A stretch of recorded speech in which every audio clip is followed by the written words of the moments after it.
Bismillahirrahmanirrahim. Assalamualaikum warahmatullahi wabarakatuh. Sahabat seiman. Alhamdulillah, hari ini kita telah pun memasuki Ramadan Al-Mubarak yang kita tunggu-tunggu selama ini ya. Sebenarnya masuknya bulan Ramadan itu sendiri merupakan satu nikmat bagi setiap orang Muslim. Apalagi ya apabila kita masuk dalam keadaan sihat walafiat ya. Jadi saya mendoakan semoga semua kita sahabat seiman berada dalam sihat walafiat, menjalani ibadah puasa pada hari ini insya-Allah sehingga sampai ke hujungnya ya. Sentiasa berada di dalam rahmat Allah Subhanahu Wa Taala ya. Sabda Nabi SAW, barang siapa berpuasa sehari di jalan Allah, maka Allah menjauhkan dirinya dari api neraka sejauh 70 tahun. Hadis riwayat Al-Bukhari nombor 2685. Maka apatah lagi jika kita dapat berpuasa selama sebulan penuh ya pada bulan Ramadan ini. InsyaAllah.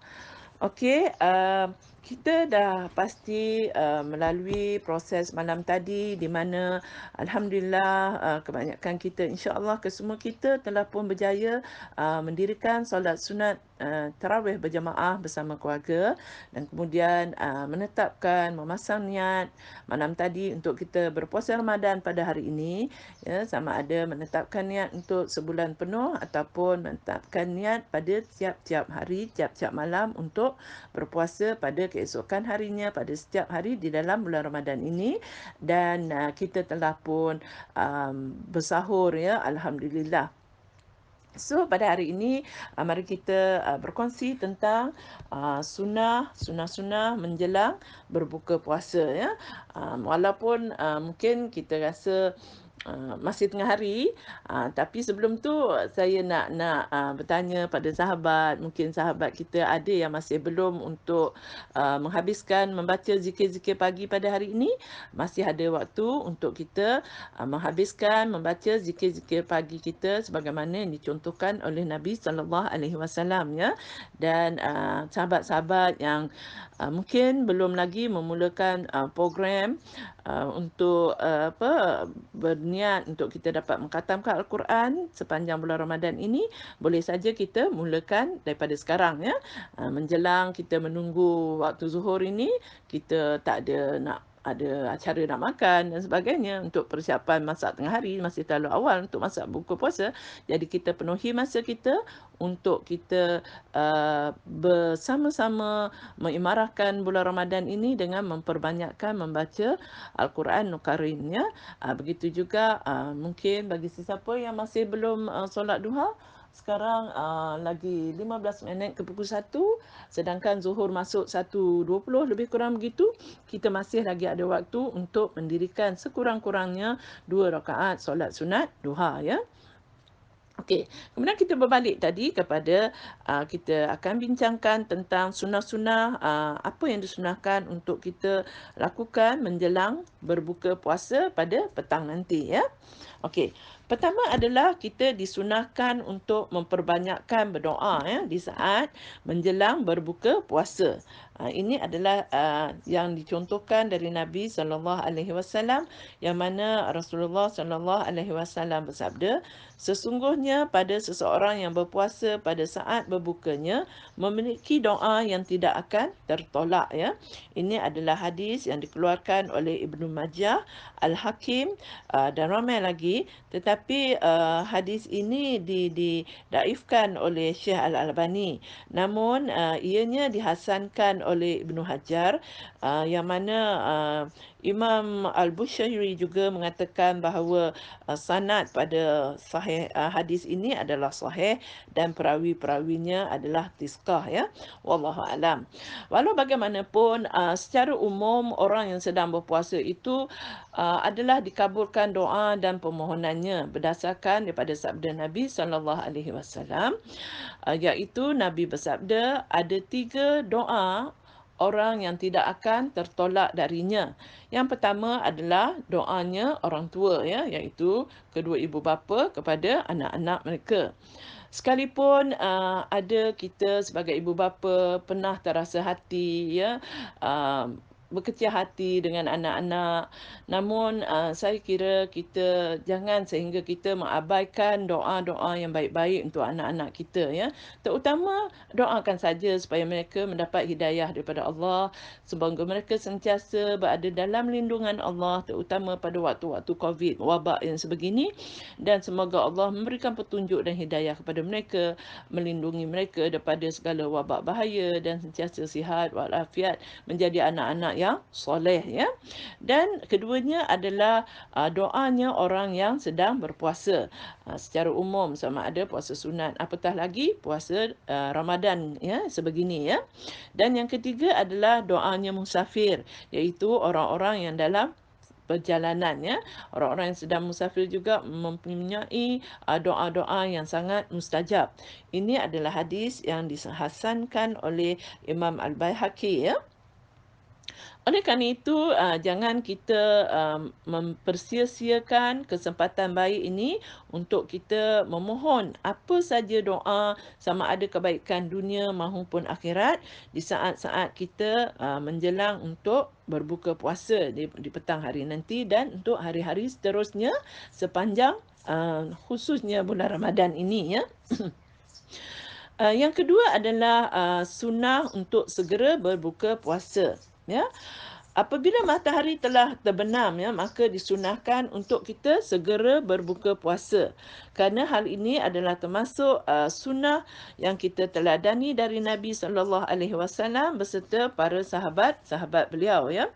Hal ini sebagaimana yang dikabarkan oleh sahabat Nabi, iaitu beliau mengatakan orang yang paling cepat berbuka dan paling lambat sahurnya adalah Nabi sallallahu alaihi wasallam. Ya, yang mana bersegera dalam berbuka akan memberikan kebaikan sebagaimana yang diriwayatkan oleh Sa'al bin Sa'ad radhiyallahu anhu bahawa Nabi sallallahu alaihi wasallam bersabda, umat manusia ini akan sentiasa dalam kebaikan selama mereka menyegerakan berbuka puasa ya. Ini adalah sahih daripada Imam Al-Bukhari nombor 1957 dan Imam Muslim hadis nombor ke 1098. Jadi kita haruslah bersegera berbuka puasa. Bukan sahaja mencontohi Nabi, tetapi Nabi melakukan itu sebagai menyelisihi para ahli kitab ini ya, yang mana sesungguhnya orang-orang Nasrani, Yahudi, mereka juga berpuasa, tetapi mereka sering melambat-lambatkan berbuka puasa sehingga timbulnya bintang-bintang ya, sebagaimana yang diriwayatkan oleh Abu Hurairah radhiyallahu anhu. Beliau mengatakan Rasulullah sallallahu alaihi wasallam bersabda, agama ini akan sentiasa menang selama manusia, iaitu kaum muslimin, menyegerakan berbuka puasa kerana orang-orang Yahudi dan Nasrani Kristian mengakhirkannya ya. Dan ini adalah riwayat Imam Abu Daud, Ibnu Hibban dan disahasankan oleh Syekh Al-Albani. Okey.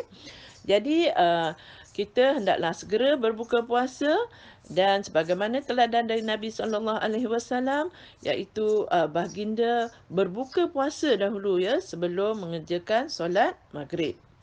Okey, berkenaan dengan hidangan ataupun santapan untuk kita berbuka puasa, termasuk dari sunnah Nabi sallallahu alaihi wasallam yang mana baginda berbuka puasa dengan kurma ya.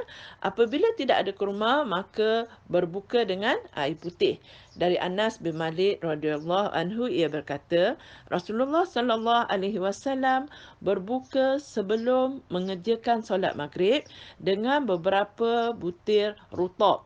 Rutab adalah kurma yang basah ya. Jika kita dapat mengadakannya, itu sangat baiklah ya kalau kita dapat. Tapi saya rasa ada di kedai-kedai yang dia mengimport direct daripada negara Arab belah sana, masih kita boleh dapatkan kurma rutab ini ya, kurma basah ya. Sekiranya kita tak dapat, tidak ada kumar rutab, maka boleh saja kita berbuka sebagaimana Nabi beliau berbuka dengan beberapa butir kurma pula ya, iaitu kurma kering. Dan jika tidak ada kurma, maka beliau berbuka dengan minum beberapa teguk air ya. Ini adalah hadis hasan daripada Imam Ahmad, Abu Daud, At-Tirmizi, Ibnu Khuzaimah, Al-Hakim, Al-Baihaqi ya, dan dihasankan juga oleh Syekh Al-Albani. Okey.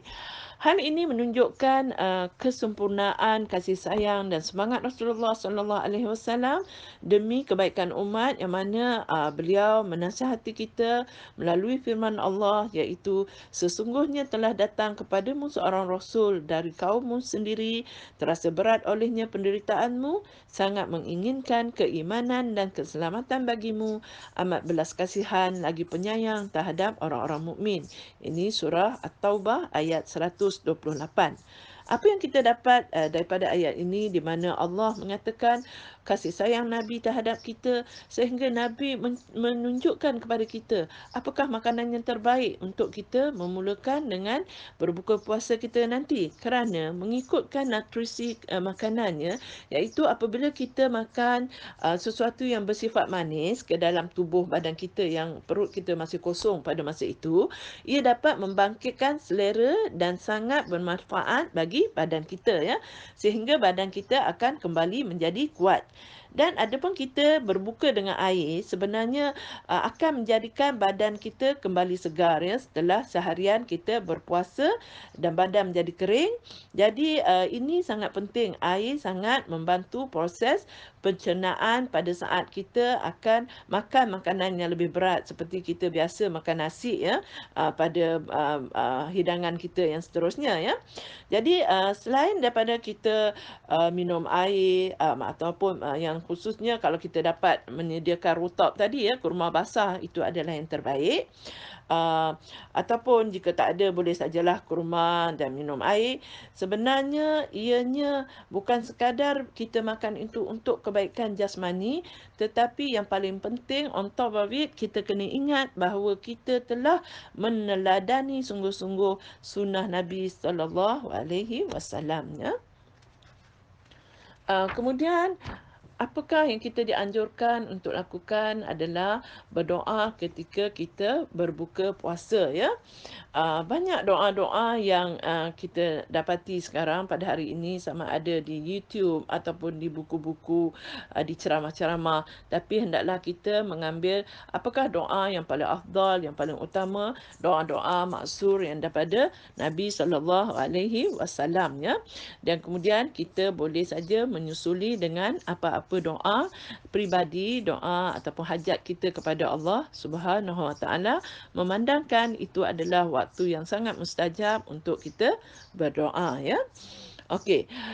Dan kita juga mengamalkan sekiranya kita diberi makan dan minum oleh orang-orang lain yang mensedekahkan kita, menghadiahkan kita makanan untuk berbuka puasa, maka kita juga disunahkan untuk mendoakan mereka dengan mengatakan, Ya Allah, berilah makanan kepada orang yang telah memberiku makan, dan berilah minum kepada orang yang telah memberiku minum ya.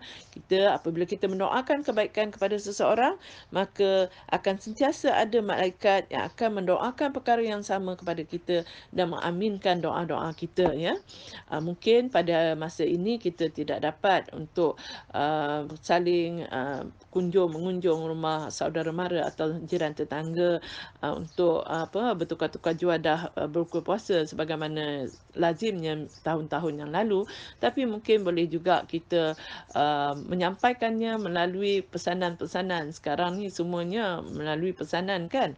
Boleh saja kita menghadiahkan mereka juadah-juadah berbuka puasa dengan cara melalui order ya. InsyaAllah dengan cara itu juga kita beroleh fadilat, manfaat, yang mana kita menghadiahkan, memberi makan kepada orang yang berbuka puasa itu, kita juga mendapatkan pahala